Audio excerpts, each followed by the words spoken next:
our weekly Monday conversation with our guy Adam Terry, looking back at Syracuse's win over Army on Saturday. And my goodness, Adam, I don't know if I've ever seen a game like that or two halves were as different as those two. Certainly not two halves where different teams had that much time of possession. Had you ever seen anything, quite like that where it switched at halftime?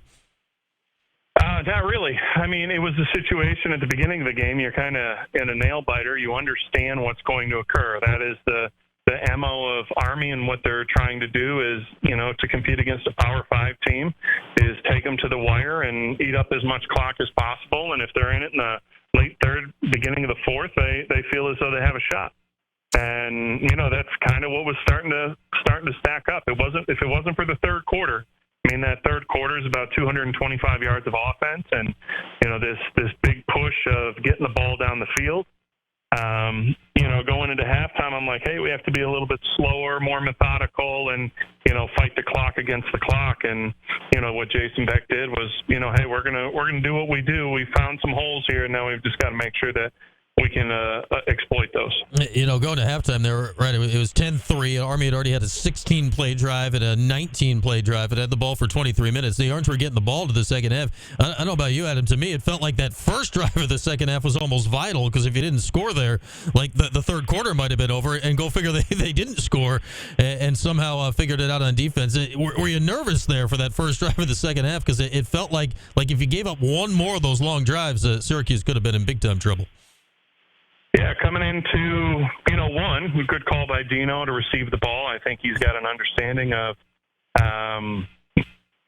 hey, it's going to be hold the ball. So we're going to need a possession and kind of see where we are and dictate what's going to occur in that second half. And, tip of the cap to him for that one. It was the right call.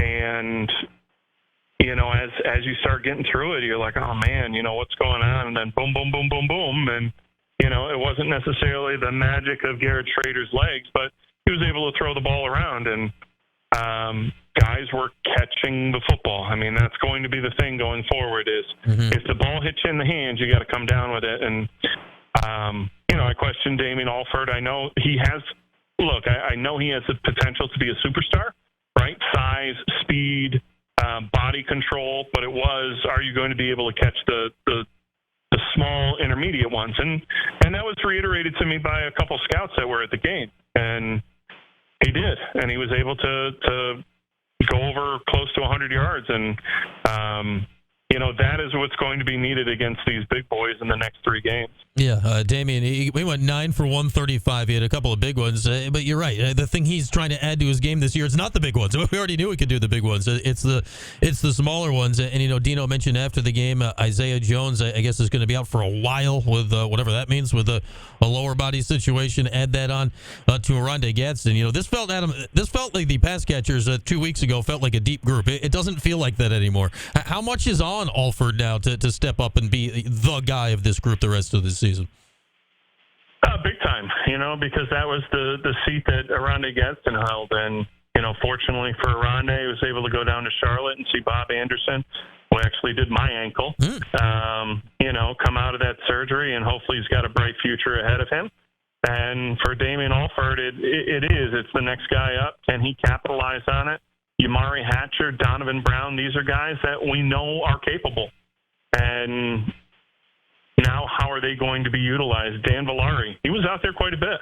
I think we've kind of transitioned away from heavy dosing of like Max Mang, and now you're starting to see Dan Villari out there. The other opportunity that Dan Villari does while he's out there is he gives us the ability to have a double pass.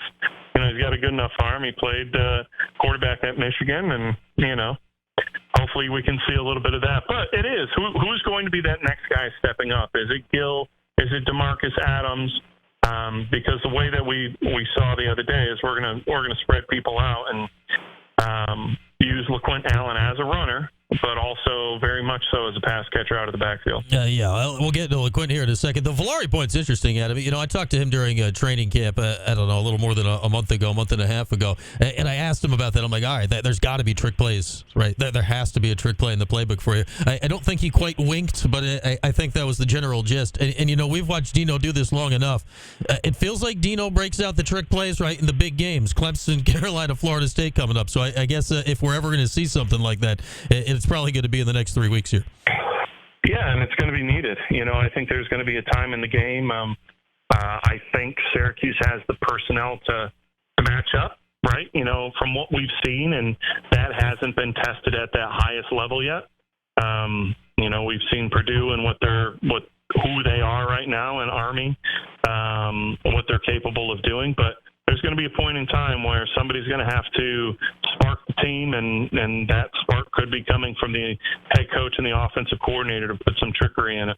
Yeah, going back to, it was the 2017 game, the one they won. They came right out of that first quarter, second quarter break. That's when Dante Strickland tossed that halfback pass. So maybe we'll see something like that in one of these games upcoming. But then there's the other side of it, right, Adam? Like, you know, I know, you know, athlete to athlete, we'll see how Syracuse and Clemson looks, but you know, Clemson's a wounded dog here coming in this week. I'd imagine Syracuse, you know, after last year, you know, having the big lead down in Death Valley, like they may feel, Adam, they're going into this game that they don't need to do that stuff to hang with the Tigers this year.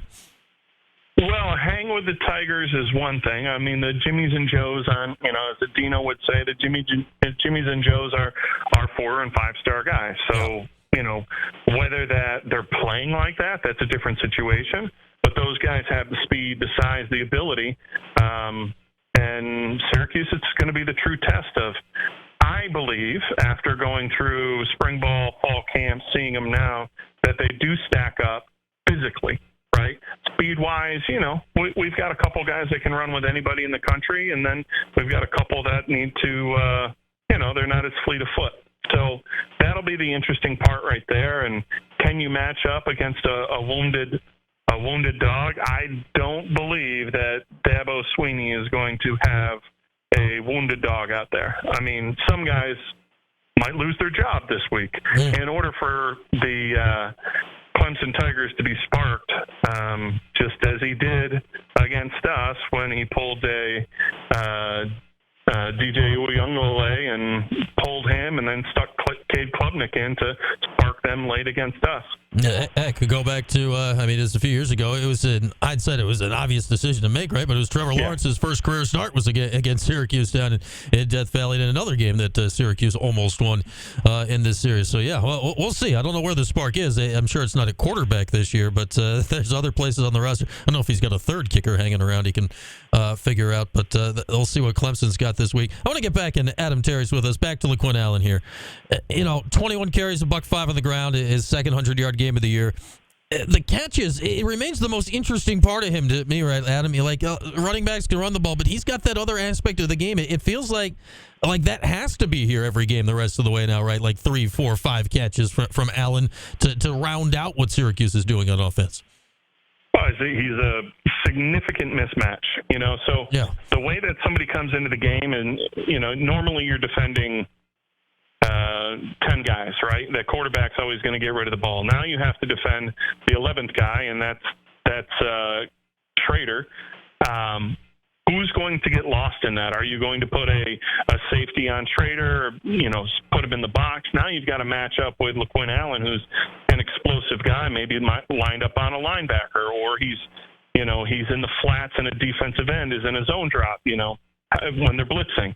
So those are the things is, you know, they have to exploit matchups. And if they're able to exploit the matchups, it's going to be a great day for them. And the continual ground and pound, it has to be there. And that's going to be a combination of a heavy dose of LeQuint Allen and a little smattering of Juwan Price. But in the passing game out of the backfield, he's going to be crucial going into these next 3 games because how the defense has to match up in order to accommodate for Garrett Schrader. Yeah, it does feel like it's an X factor. And then there's Garrett. It comes back to Garrett, man. We haven't talked a lot about Garrett here, but 21 to 26, so he's north of 80%.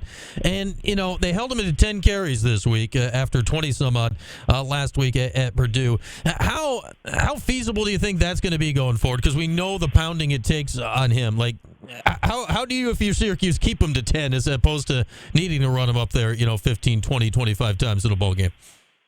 Well, I think it's a situation that we always question and say, okay, well, you got to slow them down a little bit, but that's not the mentality, and I don't think that is the legacy that Garrett Trader wants to leave at Syracuse. It's going to be, hey, I'm going to go out there, I'm going to be who I am, I'm going to throw my body around recklessly, and hopefully it holds up for the rest of the season, and that's not a bad thing. I mean, a lot of players in other positions, that's how it works.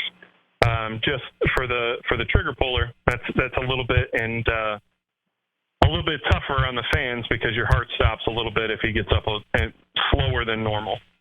Yeah, in these next 3 weeks, obviously, especially this week, you're holding your breath already because it was this game last year. It was the game he got hurt in, the Clemson game, and at North Carolina and Florida State coming up the next few weeks. It'll be really interesting to see. It's one of those things though, but if he can play like himself, right, Adam, the best version of Syracuse trying to win these games, which are the three toughest on your schedule, are probably Garrett playing that reckless style against these three teams. Well, the history of Syracuse, probably over the last 30 years is successful teams have a running quarterback, and that offense runs through them going, back to option offense in the late 80s, early 90s, and into, Eric Dungy running around into a situation right now of Garrett Trader running around and trying to make plays. Do I think they pull back the reins a little bit? I don't necessarily think pull back the reins, but maybe move the launching spot, design a little bit more so he's going to be protected because, right now, if you look at our stats, he is the dominant player on this team by far. Yeah, I mean, you're right, Adam. I mean, go back through the history of Syracuse football, right? Ryan Nassib is the only quarterback I can think of, that's a pocket guy that had, legitimate success, at least in the win column, and all the other guys had the dual threat stuff. It brings me to the O-line. I always got to ask you about the O-line every week. Second week, we got to see this group. How did they acquit themselves in this game? Could you tell a difference, improvement or whatnot from Purdue to this week out of the O-line? Progress. I think it's progress every week. They look a little bit better, but you're not going against the pass rushers that you're going to go against or the schematics that you're going to see against Clemson. You've got Xavier Thomas flying off the edge. See if he can meet his expectations when he entered Clemson like he did. But there's the linebackers that are going to come at you. Everybody is a little bit bigger and stronger. Mark Petrie, I thought, did a pretty good job. Enrique Cruz is still gaining momentum. He is solidified himself as the left tackle, and he's continuing to build his resume. And these are the resume-building games. You're going to go against guys that are going to go play on Sunday, and how do you match up against them? So I like what we're doing on the outside, and this is a different game. I like it being in the Dome, but it is a situation where the get-off for these guys is going to be in question. What's it going to look like? How many tickets are sold for our shade of orange opposed to their shade of orange? And, what is that going to feel and be like in the Dome? Interior-wise, they've just got to keep pounding away, and so far so good, I think. It has been a situation where I haven't seen a lot of breakdowns. Now, I'm not in their O-line meeting room, but I think at this moment in time right now, everything looks pretty good. Now, everything gets ratcheted up these next 3 weeks, being here and then going on the road for a couple, that's a different beast.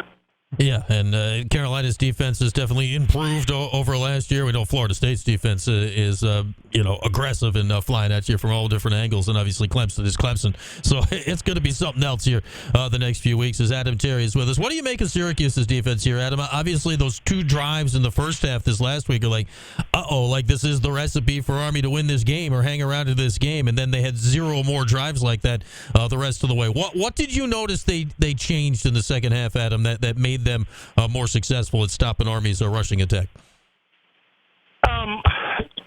When you look at that defense, it's the complexity of it, and this is not saying that it's not a complex defense. I mean, it's gap control, being in your gap, beating the guy in front of you.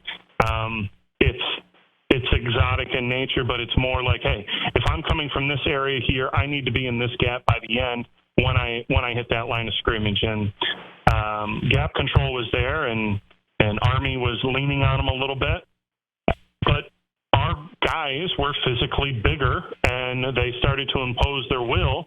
Right, they got beat up the first half, and then they started to impose their will in their second half, and that was great to see.